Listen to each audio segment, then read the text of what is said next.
کہ ساری چیزیں جو ہمیں نظر آ رہی ہیں یہ عارضی ہیں، یہ مستقل نہیں ہیں۔ اس بات کو ہم سبوں کے ذہنوں میں جو ہے رہنا چاہیے کہ دنیا کی ہر شے جو بڑی سے بڑی ہے یا جو حقیر سے حقیر ہے وہ عارضی ہے۔ قرآن میں اللہ تعالیٰ نے کئی مقامات پر ارشاد فرمایا اس حقیقت کو کہ کل متاع الدنیا قلیل۔ اے محبوب صلی اللہ علیہ وسلم لوگوں سے یہ کہہ دیجئے کہ دنیا کے جو مال و اسباب ہیں یہ بہت مختصر ہیں، یہ قلیل ہیں۔ والآخرۃ خیر وابقی، اور آخرت تمہارے لیے بہتر بھی ہے اور ہمیشہ رہنے والی بھی ہے۔ لہٰذا یہ عجیب بات ہوگی کہ ہم دنیا کی عارضی چیزوں کے لیے جو مستقل طور پر ہمیں نہیں دی گئی، ہم آخرت کی ابدی چیزوں کو قربان کر دیں۔ تو اللہ تعالیٰ نے ان لوگوں کو خوشخبری سنائی۔ بہت سارے ایسے لوگ ہیں اسی سوسائٹی کے اندر، معاشرے کے اندر، جو ہمارے پاس آتے ہیں اور کہتے ہیں کہ مفتی صاحب، والد صاحب کا انتقال ہو گیا ہے، آپ ہمیں بتائیے کہ ہم والد صاحب کے ترکے کو کس طرح تقسیم کریں۔ تو ہم انہیں بتاتے ہیں، وہ خوش نصیب لوگ ہیں کیونکہ اللہ تبارک و تعالی ایسے لوگوں کو اتنی بڑی خوشخبری سنا رہا ہے کہ یدخلہ جنات تجری من تحتی الانہار، اللہ تعالیٰ انہیں ایسے باغات میں داخل کرے گا کہ جن کے نیچے نہریں بہہ رہی ہوں گی اور وہ ہمیشہ کے لیے ان باغات کے اندر رہیں گے۔ اس کے برعکس جو لوگ ترکے کی تقسیم نہیں کرتے اور ترکے کی تقسیم کے اندر بے ایمانیاں کرتے ہیں، ان کو اللہ تعالیٰ نے وعیدیں بھی سنائی ہیں اور بہت بڑی وارننگ ہے کہ ایک مسلمان اس وارننگ کو سن کر کانپ جاتا ہے۔ اللہ فرماتا ہے کہ وَمَن يَعْصِ اللَّهَ وَرَسُولَهُ، جو اللہ تعالیٰ کی اور اس کے رسول کی نافرمانی کرتا ہے۔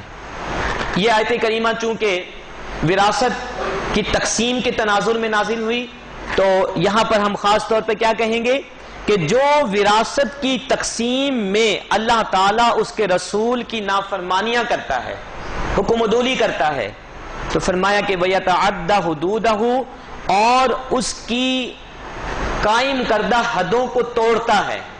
اللہ تعالیٰ کی قائم کردہ حدیں وراثت کے حوالے سے کیا ہے کہ جس طرح بیٹوں کو وراثت میں حصہ ملے گا اسی طرح بیٹیوں کو بھی ملے گا۔ اب اگر کوئی شخص بیٹوں کے درمیان تو باپ کے ترکے کو تقسیم کر دیتا ہے لیکن بیٹیوں کو ہیلے بہانوں کے ذریعے سے محروم کر دیتا ہے اور کہتا ہے کہ ان کو تو ہم نے جو بھی دینا تھا جہیز میں دے دیا، یا اب تو وہ اپنے گھر خوش و خرم زندگی گزار رہی ہیں لہٰذا ان کو حصہ نہیں دیا جائے گا، تو یہ کیا ہے؟ توجہ کریں، یہ کیا ہے؟ یہ اللہ تعالیٰ کی حدوں کو توڑنا ہے۔ تو اللہ نے فرمایا کہ جو اللہ اس کے رسول کی نافرمانی کرے اور جو اس کی بیان کردہ حدوں کو توڑے تو یدخلہ نارا خالدا فیہا، وہ اس کو جہنم میں داخل کر دے گا اور وہ اس جہنم میں ہمیشہ ہمیشہ کے لیے رہیں گے۔ وَلَهُ عَذَابٌ مُّہِینٌ، اور ان کے لیے رسوا کن عذاب ہے۔ تو ایک طرف قرآن میں مال کی تقسیم، ترکے کی تقسیم حق کے ساتھ کرنے والوں کو خوشخبری سنائی گئی ہے، تو دوسری طرف جو لوگ حق کے ساتھ تقسیم نہیں کرتے ان کو اللہ تعالیٰ نے وارننگ دی ہے، ان کو وعید سنائی ہے۔ اب ہم اس کے بعد رسول اللہ صلی اللہ تعالی علیہ وسلم کی احادیث کریمہ کی طرف آتے ہیں کہ آپ نے علم وراثت کے حوالے سے کیا ارشاد فرمایا۔ اس حوالے سے ایک بڑی مشہور حدیث مبارک ہے کہ جس میں رسول اللہ صلی اللہ تعالی علیہ وسلم نے ارشاد فرمایا، حضرت ابو ہریرہ رضی اللہ تعالی عنہ اس حدیث مبارک کے راوی ہیں اور سنن ابن ماجہ کے اندر یہ حدیث مبارک موجود ہے۔ آپ نے ارشاد فرمایا کہ تعلموا الفرائض، کہ تم علم فرائض سیکھو۔ علم فرائض علم وراثت کو کہا جاتا ہے۔ علم وراثت کا دوسرا نام کیا ہے؟ علم فرائض۔ تو فرمایا کہ تعلموا الفرائض، کہ تم علم فرائض یعنی علم وراثت سیکھو۔ وعلموا الناس، اور اس علم کو دوسروں کو بھی سکھاؤ۔ اب دیکھیں یہاں پر ایک کیا کام دیا گیا ہمیں؟ نبی کریم علیہ السلام کی طرف سے ایک اسائنمنٹ کیا ملی ہمیں؟ ایک اسائنمنٹ یہ ملی کہ ہم اس علم کو سیکھیں، اور سیکھنے کے بعد اپنی ذات تک محدود نہ رکھیں، بلکہ آپ نے دوسری اسائنمنٹ بھی ہمیں دی کہ وَعَلِّمُهُ النَّاسِ، اور اس علم کو دوسرے لوگوں کو بھی سکھاؤ۔ پھر آگے ارشاد فرمایا کیوں؟ فَإِنَّهُ نِصْفُ الْعِلْمِ، کیونکہ یہ آدھا علم ہے۔ یعنی علم وراثت کے علاوہ دیگر جتنے بھی علوم ہیں، عقائد، عبادات، طلاق، نکاح اور زندگی کے جو دیگر معاملات ہیں، یہ سارے علوم ہیں، اور ان کے بارے میں قرآن و حدیث کے اندر ہدایات موجود ہیں۔ ان تمام علوم کو نبی کریم علیہ السلام نے ایک طرف کر دیا، اور علم وراثت یا علم فرائض کو دوسری طرف کر کے ارشاد فرما دیا کہ یہ علوم آدھے ہیں اور یہ آدھا علم ہے۔ اس سے اس علم کی اہمیت اور فضیلت کا بھی ہمیں پتہ چلتا ہے۔ اب آپ کے ذہن میں یقینی طور پر یہ سوال پیدا ہو رہا ہوگا کہ نبی کریم علیہ السلام نے علم وراثت کو آدھا علم کیوں قرار دیا؟ اس کی وجہ کیا ہے؟ تو اس حوالے سے ہمارے علماء کرام نے، محدثین نے جو ہے بہت کچھ لکھا۔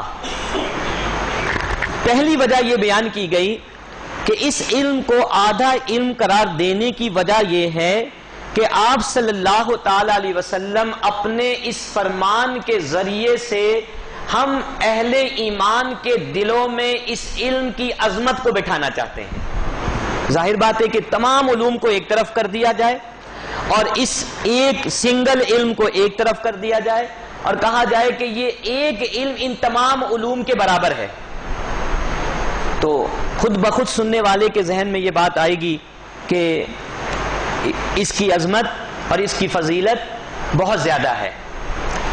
ایک وجہ اس علم کو آدھا قرار دینے کی یہ بتائی جاتی ہے کہ اگر ہم اپنے معاملات کو دیکھیں، تو ہمارے معاملات کے دو حصے ہیں۔ ہر انسان کے جو معاملات ہیں، ان معاملات کے کتنے حصے ہیں؟ دو حصے، ایک قبل موت، ایک بعد الموت۔ موت سے پہلے کے معاملات اور موت کے بعد کے معاملات۔ اگر آپ غور کریں یہی ہے نا۔ اب دیکھیں کہ طلاق ہے، نکاح ہے، نماز ہے، عقائد ہے، یا ان جیسے جتنے معاملات ہیں، ان سب کا تعلق ہماری زندگی سے ہے۔ ہم نماز ادا کرتے ہیں اپنی زندگی میں، ہم روزے رکھتے ہیں اپنی زندگی میں، ہم حج کی ادائیگی کرتے ہیں کب؟ اپنی زندگی میں۔ اور وراثت واحد معاملہ ہے کہ جس کا تعلق ہمارے انتقال کے بعد سے ہے۔ تو گویا کہ ہمارے جو معاملات ہیں وہ دو حصوں میں تقسیم ہو گئے، موت سے پہلے اور موت کے بعد۔ چونکہ وراثت کا تعلق موت سے کے بعد سے ہے، لہذا اس کو ہمارے معاملات کا آدھا قرار دے دیا گیا۔ بات سمجھ میں آئی کہ اس کو آدھا علم قرار دینے کی ایک وجہ یہ ہے کہ ہماری زندگی کے معاملات کے دو حصے ہیں، ایک کا تعلق علم وراثت سے ہے اور ایک کا تعلق دیگر معاملات سے ہے، تو یہ دو آدھے آدھے ہو گئے۔ اسی طرح آپ دیکھیں کہ اس کی ایک اور وجہ یہ بیان کی جاتی ہے کہ ہم جو مال کماتے ہیں یا مال کو حاصل کرتے ہیں، حصول مال کے بھی دو طریقے ہیں۔ مال کو حاصل کرنے یا کمانے کے دو طریقے ہیں، یا کسب مال کے دو طریقے ہیں۔ ایک طریقہ وہ ہوتا ہے جو اختیاری ہوتا ہے، کہ جو ہم اپنے اختیار سے اس طریقے کو اپناتے ہیں اور اس کے ذریعے سے ہم مال کماتے ہیں۔ مثال کے طور پر آپ نے مال کمانا ہے، آپ کسی دفتر میں ملازم لگ جاتے ہیں، آپ مزدور ہیں تو کسی کے گھر جا کر مزدوری کرتے ہیں، اور مزدوری کرنے کی وجہ سے، ملازمت کی وجہ سے، یا کوئی کاروبار کر لیتے ہیں، بزنس مین ہیں آپ، بزنس کرنے کی وجہ سے آپ مال کماتے ہیں۔ اب جو آپ کے پاس ان چیزوں کی وجہ سے یا ان معاملات کی وجہ سے جو مال آ رہا ہے، وہ اپنے اختیار کی وجہ سے آ رہا ہے۔ آپ نے اختیاری طور پر سوچ کر سمجھ کر مال کمانے کے لیے ان ذرائع کو جو ہے اپنایا۔ ایک ذریعہ مال کمانے کا یا مال کے حصول کا وہ غیر اختیاری ہوتا ہے. وہ غیر اختیاری یہ کہ آپ نے نہیں چاہا، لیکن اللہ تبارک و تعالی نے اس طرح کے حالات پیدا کر دیے کہ ان حالات کے پیدا ہونے کی وجہ سے آپ کی چاہت کے بغیر آپ کو مال مل گیا. بات سمجھ میں آ گئی؟ آپ کی چاہت کے بغیر آپ کو مال مل گیا. اور وہ کب ہوتا ہے؟ جب کسی کے باپ کا انتقال ہو جائے، جب کسی کی والدہ کا انتقال ہو جائے، تو باپ کے انتقال کی وجہ سے، والدہ کے انتقال کی وجہ سے اس باپ یا والدہ کی چھوڑی ہوئی جائیداد کیا ہوتی ہے؟ آپ کو اور دیگر ورثاء کو مل جاتی ہے. اب جیسے مثال کے طور پہ ایک شخص ہے احمد، توجہ کریں، اس کے پاس جائیداد ہے، ایک بلڈنگ ہے. جب تک وہ زندہ ہے اس بلڈنگ کا مالک کون ہے؟ وہ احمد. اس کے 2 بیٹے ہیں، اکبر اور افضل. اب اس احمد کا انتقال ہو جاتا ہے. انتقال ہوتے ہی اس جائیداد کے مالک کون بن گئے؟ اس کے بیٹے افضل اور اکبر. اب بتائیں کہ افضل اور اکبر کو جو جائیداد ملی ان کے اختیار کی وجہ سے ملی؟ کس وجہ سے ملی؟ والد کے انتقال کی وجہ سے. تو اس کا مطلب یہ ہوا کہ حصول مال کے کتنے ذرائع ہیں؟ 2 ذرائع. ایک کیا ہے؟ آپشنل، ٹھیک ہے، اور ایک وہ ہے جو آپشنل نہیں ہوتا، یعنی غیر اختیاری ہوتا ہے. اس طرح مال کے حصول کو 2 حصوں میں تقسیم کر دیا گیا، ایک اختیاری اور ایک غیر اختیاری. اختیاری کو آدھا اور غیر اختیاری کو آدھا قرار دیا گیا. اسی وجہ سے رسول اللہ صلی اللہ علیہ وسلم نے وراثت کو آدھا علم قرار دیا، کیونکہ وراثت کے ذریعے سے مال آپ کو غیر اختیاری طور پر حاصل ہوتا ہے. نبی کریم علیہ السلام نے ایک اور بات اسی حدیث مبارک میں جو میں نے ابھی آپ کے سامنے پڑھی، ارشاد فرمائی کہ وَهُوَ أَوَّلُ شَيْءٍ يُنْسَى، کہ یہ پہلی چیز ہے یا پہلا علم ہے جو بھلا دیا جائے گا. میری امت میں سب سے پہلا علم جو فراموش کیا جائے گا، اگنور کیا جائے گا، وہ علم فرائض یعنی علم وراثت ہے. غور کر لیں، آپ علیہ السلام کی یہ پیشن گوئی ہم اپنی ان کھلی آنکھوں سے دیکھ رہے ہیں. آج آپ دیکھیں، روزانہ آپ مختلف جگہوں میں اعلانات کے ذریعے سے یا دیگر ذرائع سنتے ہوں گے فلاں کا انتقال ہو گیا، فلاں کا انتقال ہو گیا. لیکن آپ یہ بہت کم سنے ہوں گے کہ فلاں کی وراثت تقسیم ہوئی، فلاں کا مال تقسیم ہو گیا. ہم وراثت تقسیم ہی نہیں کرتے، اور اس کی کئی وجوہات ہیں. کچھ ایسی وجہ بھی ہیں کہ بعض اوقات وراثت کی تقسیم میں ہم شرماتے ہیں کہ لوگ کیا کہیں گے کہ ابھی تو کفن بھی میلا نہیں ہوا، ٹھیک ہے، پرانا نہیں ہوا، اور بچوں نے جو ہے بیٹھ کر مال کو تقسیم کر لیا. اور پھر کیا ہوتا ہے، اس وقت ہم شرم و عار کی وجہ سے وراثت کو تقسیم نہیں کرتے، حالانکہ شریعت مطہرہ نے اسی وقت تقسیم کرنے کا ہمیں حکم دیا ہے. 2-4 دن رک جائیں، معاملات دیگر دیکھیں، لیکن شریعت مطہرہ ہمیں کیا حکم دیتی ہے کہ جب کسی کا انتقال ہو تو اسی وقت جب انتقال ہوا وراثت کی تقسیم جو ہے لازم ہو جاتی ہے. لہٰذا 2-4 دن کے بعد مناسب وقت میں سب بیٹھ کر جو بھی مال ہے اس مال کا حساب و کتاب کیا جائے اور شریعت مطہرہ کے بتائے ہوئے اصولوں کے مطابق وراثت کو تقسیم کر دیا جائے. لیکن ہم نہیں کرتے ہیں. پھر کیا ہوتا ہے، اس وقت تو شرم و حیا کی وجہ سے، توجہ کریں، اس وقت تو شرم و حیا کی وجہ سے ہم نہیں کرتے. پھر 15-20 سال کے بعد پھر خیال آتا ہے کہ جناب ابا نے تو یہ چھوڑا تھا، اب مال کو تقسیم کریں. اب اس وقت حالات تبدیل ہو چکے ہوتے ہیں. بہت سارے جو لیگل ہیئرز ورثاء والد کے انتقال کے بعد جو اس وقت موجود ہوتے ہیں، 10-15 سال کے بعد ان کا انتقال ہو گیا، اب ان کے ورثاء سامنے آ جاتے ہیں. پھر مال کی جو موجودہ حالت ہوتی ہے وہ تبدیل ہو چکی ہوتی ہے، مارکیٹ ویلیو اس کی بدل چکی ہوتی ہے. پھر اس وقت آپس میں تنازع ہوتا ہے، اس وقت ساری محبتیں اور جو معاملات ہیں وہ سب ایک طرف چلے جاتے ہیں، اور بھائی بھائی سے گتھم گدھا ہو جاتا ہے، بہن بھائی کے خلاف ہو جاتی ہے، ایک دوسرے سے دشمنیاں کرنے لگتے ہیں، اور آپس کی جو رشتہ داریاں ہیں وہ ختم ہو جاتی ہیں.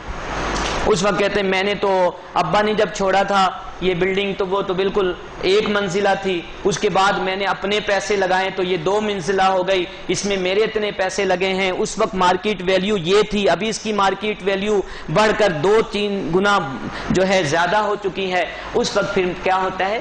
مسائل کھڑے ہوتے ہیں۔ پھر اس وقت ہمیں یاد آتا ہے، کیونکہ ہم دارالافتاء میں وراثت کی تقسیم کے حوالے سے جو مسائل ہیں وہ حل کرتے ہیں، تو اس وقت ہمیں احساس ہوتا ہے کہ اللہ تعالیٰ نے جو حکم دیا، رسول اللہ صلی اللہ علیہ وسلم نے جو حکم دیا کہ فوری طور پر ادائیگی کر لو، اس کے اندر کیا حکمتیں ہیں۔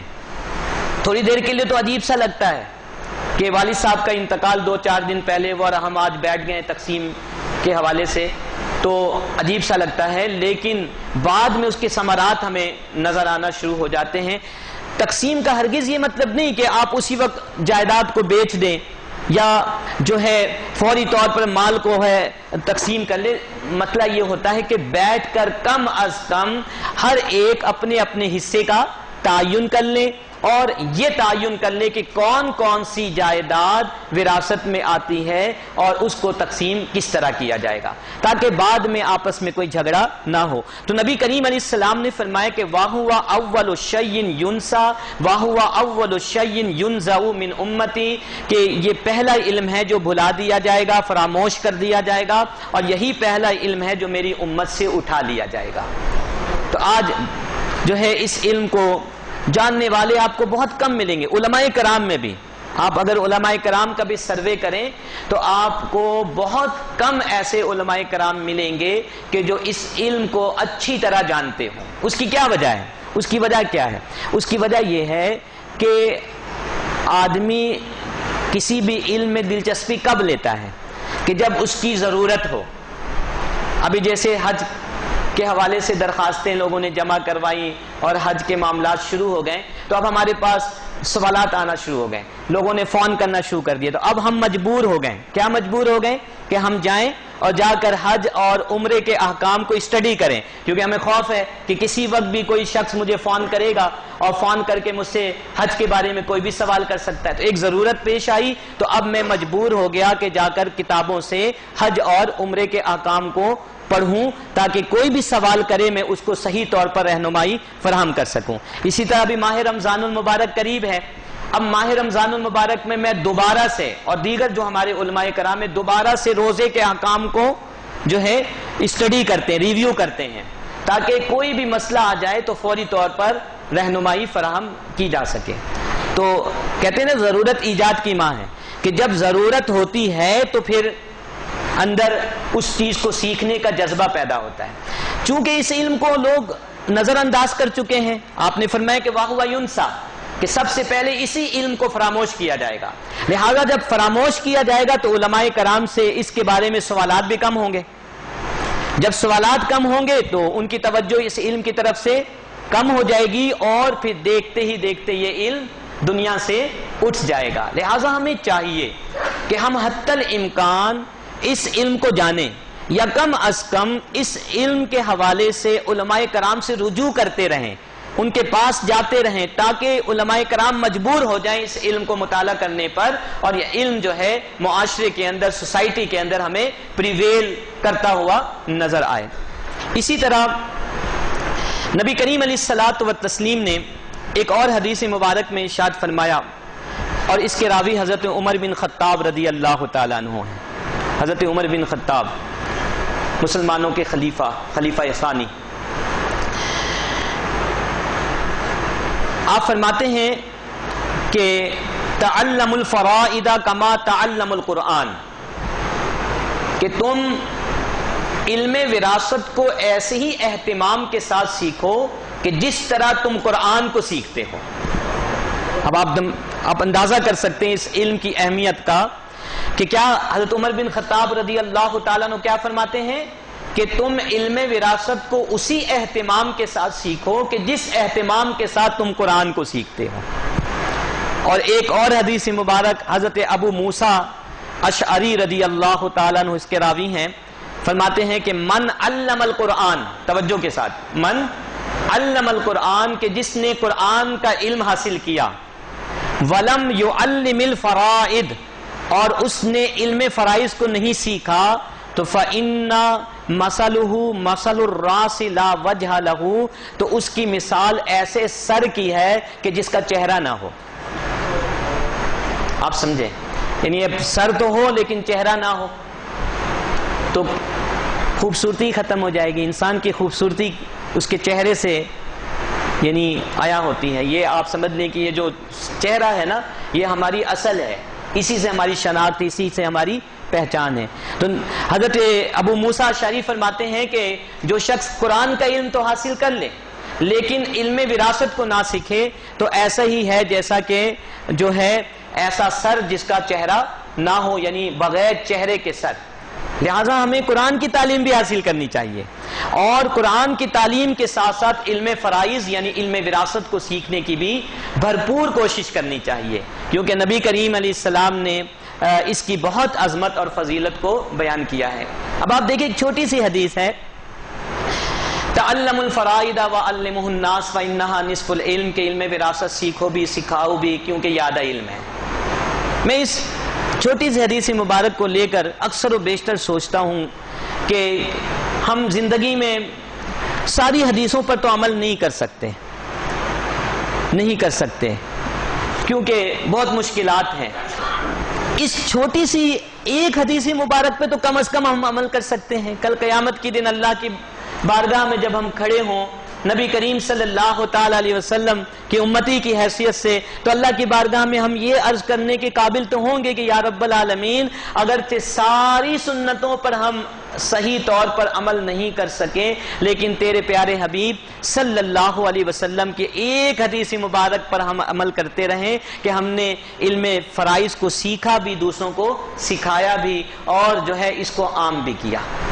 اسی نیت سے یہ محفل، یہ خوبصورت سی محفل جو ہم نے منعقد کی ہے، آپ اس کو عام محفل نہ سمجھیں، یہ بہت فضیلت اور عظمت والی محفل ہے. جس محفل کی فضیلت و عظمت کو اللہ کے پیارے رسول صلی اللہ تعالی علیہ وسلم نے اپنی ان حدیثوں کے اندر واضح کیا ہے کہ میں آپ سیکھ رہے ہیں تعلم الفرائض، اور میں سکھا رہا ہوں وعلموہ الناس، پوری حدیث پہ عمل ہو رہا ہے. ہم اس حدیث کے مصداق ہیں. اللہ تعالی ہمیں عمل کی توفیق عطا فرمائے، آپ علیہ السلام کی دیگر حدیثوں پر بھی. اس کے بعد اب ہم آتے ہیں کہ زمانے جاہلیت میں میراث کی تقسیم کے حوالے سے کیا بے ضابطگیاں تھیں یا خرابیاں تھیں، کہ جن خرابیوں کو دور کرنے کے لیے اللہ تعالیٰ نے سورہ النساء کے اندر آیات کریمہ کو نازل فرمایا. زمانے جاہلیت میں عورتوں کو اور چھوٹے بچوں کو وراثت سے، ترکے سے یکسر محروم کر دیا جاتا تھا، یعنی ایبسلوٹلی ان کو محروم کر دیا جاتا تھا، ڈپرائیوڈ کر دیا جاتا تھا. انہوں نے ایک اصول بنایا ہوا تھا، خود ساختہ اصول، جیسے آج کل ہم بھی بناتے ہیں، رسم و رواج کو سامنے رکھتے ہوئے، ماں باپ آباء و اجداد کے طریقہ کار کو سامنے رکھتے ہوئے ہم نے خود ساختہ بے شمار اصول بنائے ہوئے، اور وہ ان میں سے اکثر اصول شریعت مطہرہ کے اصولوں کے متصادم ہوتے ہیں. شادی بیاہ میں، فوتگی میں، دیگر معاملات میں کہ فلاں نے ایسے کیا اسی لیے ہم کر رہے ہیں، فلاں نے ایسے کیا اسی لیے ہم کر رہے ہیں. ہمیں یہ یاد نہیں ہوتی کہ اس موقع پر اللہ کے رسول صلی اللہ علیہ وسلم نے کیا کیا، ہمیں یہ یاد رکھنا چاہیے. تو انہوں نے خود ساختہ یہ اصول بنائے ہوئے تھے کہ وراثت میں یا ترکے میں سے صرف ان لوگوں کو حصہ دیا جائے گا جو میدان کارزار میں جا کر، یعنی میدان جنگ میں جا کر جو ہے دشمنوں سے جواں مردی کے ساتھ مقابلہ کر سکے. کیا اصول تھا؟ کہ ترکے میں سے صرف انہیں حصہ ملے گا کہ جو جنگ کر سکے، دشمنوں سے جا کر مقابلہ کر سکے. اب اس خود ساختہ اصول کی وجہ سے دو قسم کے لوگ خود بخود نکل گئے، ایک عورتیں اور ایک چھوٹے بچے. لہذا کسی کا بھی انتقال ہوتا تو عورتوں کو بالکل ایک طرف کر دیا جاتا، چاہے وہ بیٹی ہو، بیوی ہو، ماں ہو، کسی بھی صورت میں ان کو حصہ نہیں دیا جاتا، ان کو ایبسلوٹلی جو ہے ڈپرائیوڈ کر دیا جاتا، محروم کر دیا جاتا. اور مردوں میں سے بھی پھر کیا کرتے ہیں، وہ صرف ان مردوں کو دیتے ہیں کہ جو میدان میں جا کر دشمنوں سے مقابلہ کر سکیں، لہٰذا بچے خود بخود وہاں سے نکل جاتے ہیں، اور بڑوں میں بھی صرف وہ کہ جو جا کر لڑ سکیں، بہت بوڑھے لوگ وہ بھی محروم ہو جاتے ہیں۔ تو یہ خود ساختہ اصول تھا، اور کہتے ہیں کہ جناب اسی اصول کے مطابق ہم ترکے کو تقسیم کریں گے۔ آج بھی بہت سارے مذاہب ایسے ہیں کہ جن مذاہب میں عورتوں کو ترکے میں سے بالکل حصہ نہیں دیا جاتا۔ ہندو مذہب کے اندر عورتوں کو حصہ نہیں ملتا، وہ تو عورتوں کو جلانے کے قائل ہیں کہ شوہر کے انتقال کے بعد ستی کے اصول کے تحت وہ اپنی عورتوں کو بھی جلانے کے قائل ہیں۔ اگرچہ آج کل وہاں بھی نہیں ہو رہا ہے، لیکن ان کے ہاں یہ موجود ہے کہ شوہر کا انتقال ہو جائے تو عورت کو بھی اس کے ساتھ زندہ جو ہے جلا دیا جائے۔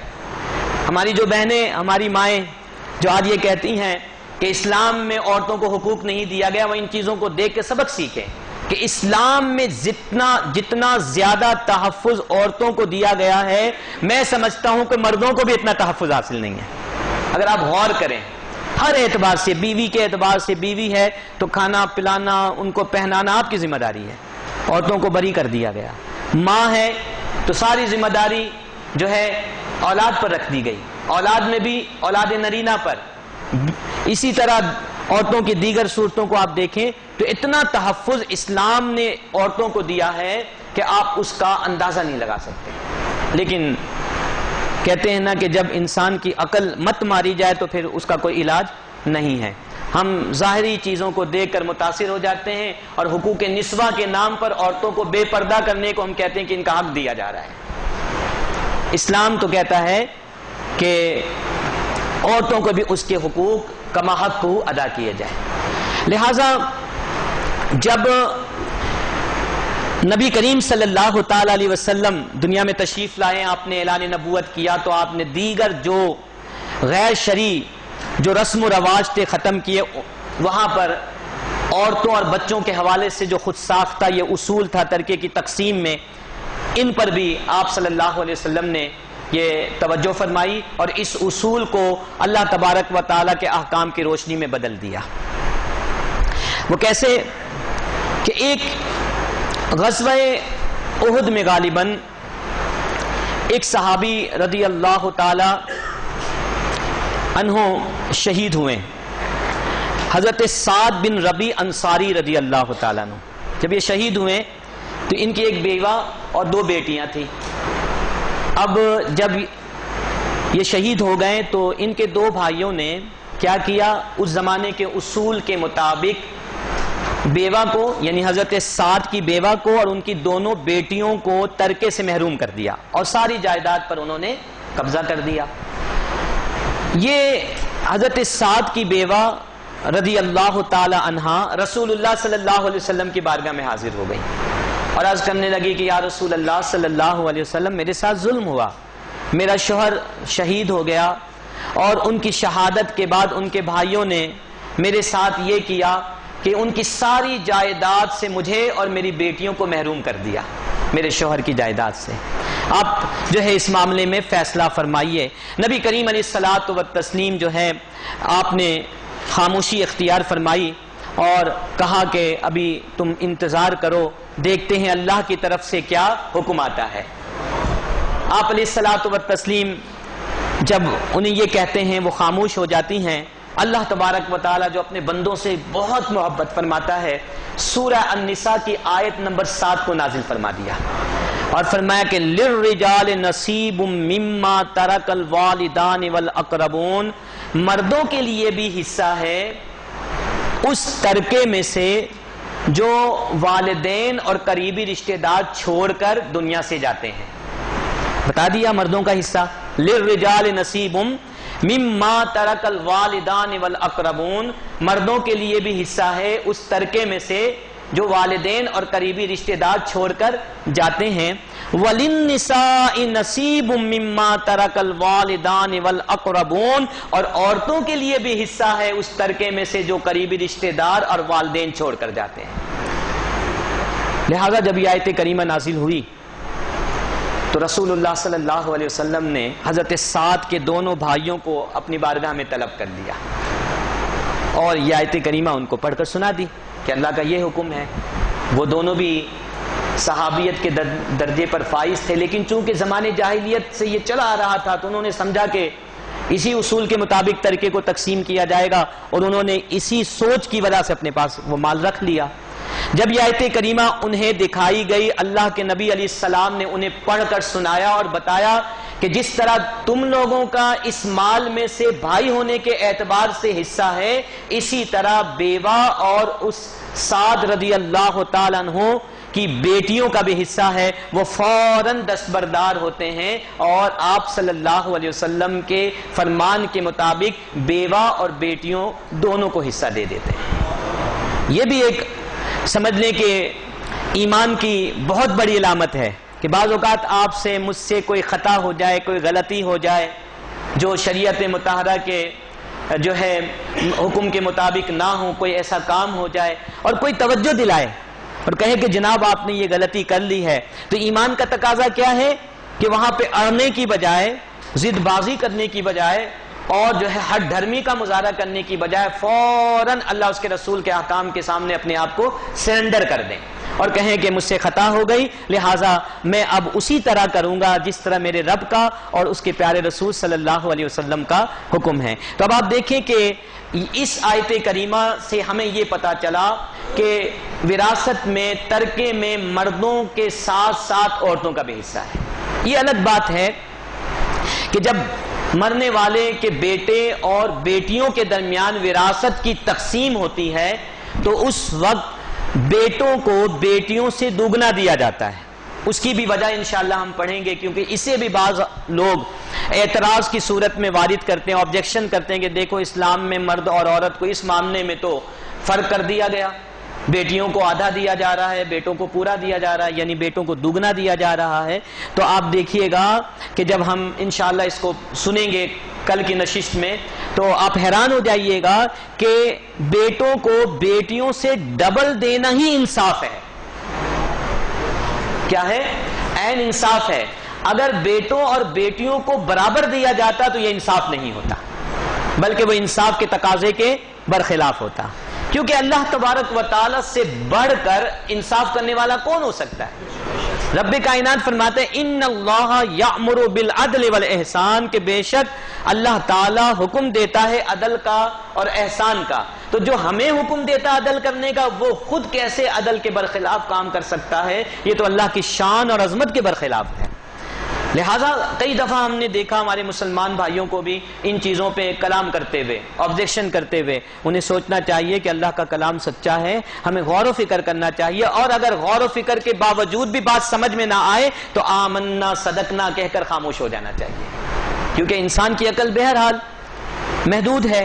وما اوتیتم من العلم الا قلیلا، تمہیں جو علم دیا گیا یہ تو بہت مختصر ہے، تو اس مختصر علم کے ذریعے سے آپ اللہ تعالیٰ کی حکمتوں کو کیسے جان سکتے ہیں؟ کما کو جتنا سمجھ میں آ جائے اللہ کا شکر ادا کریں، جہاں پر سمجھ میں نہ آئے کہ اللہ تو نے کہا یقیناً حق ہوگا، ختم ہوگا۔ یہی تو شناخت ہوتی ہے اہل ایمان کی۔ حضرت ابوبکر صدیق رضی اللہ تعالیٰ عنہ کے پاس ایک شخص آیا، کہنے لگا کہ تمہارے نبی کہتے ہیں، پہلے کہا کہ بتاؤ کہ اگر کوئی شخص یہ کہے کہ میں رات کے ایک مختصر ترین حصے میں یہاں سے وہاں گیا، پھر وہاں سے وہاں گیا، یہاں تک کہ سدرۃ المنتہا پہ گیا، تو تم کیا کہو گے اس بارے میں؟ کیا ایسا ہو سکتا ہے؟ تو انہوں نے کہا کہ یہ تو ممکن نہیں ہے۔ کہا کہ تمہارے نبی صلی اللہ علیہ وسلم نے ایسا کہا ہے، کہ اب ممکن ہے۔ کیا فرمایا؟ اب ممکن ہے۔ یہ ہے ایمان کی نشانی کہ جب اللہ اور اس کے رسول کا کوئی کلام آ جائے تو پھر ممکنات ہی ممکنات ہے، ناممکنات کی تو بات ہو ہی نہیں سکتی۔ آپ یہ کہیں کہ میری عقل میں یہ بات جو ہے نہیں آ رہی ہے، لیکن یہ بات بہرحال حق ہے۔ تو یہاں پر ایک اور بات میں آپ کو عرض کرتا چلوں کہ ترکے کی تقسیم میں پہلا اصول آپ کے سامنے کیا گیا کہ اب آپ بہنوں کو محروم نہیں کر سکتے، ماں کو محروم نہیں کر سکتے، اگرچہ بہنیں شادی شدہ ہوں یا غیر شادی شدہ، دونوں صورت میں ان کو ان کا حصہ ملے گا۔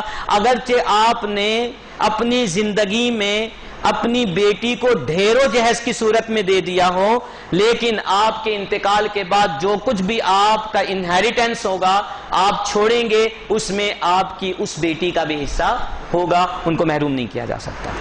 دوسری چیز کیا ہے؟ مما قل منہ او کثر، کہ چاہے وہ ترکہ تھوڑا ہو یا زیادہ ہو۔ کئی دفعہ ہم سوچتے ہیں کہ مال تو بہت تھوڑا، اب اس کو کیا تقسیم کریں گے؟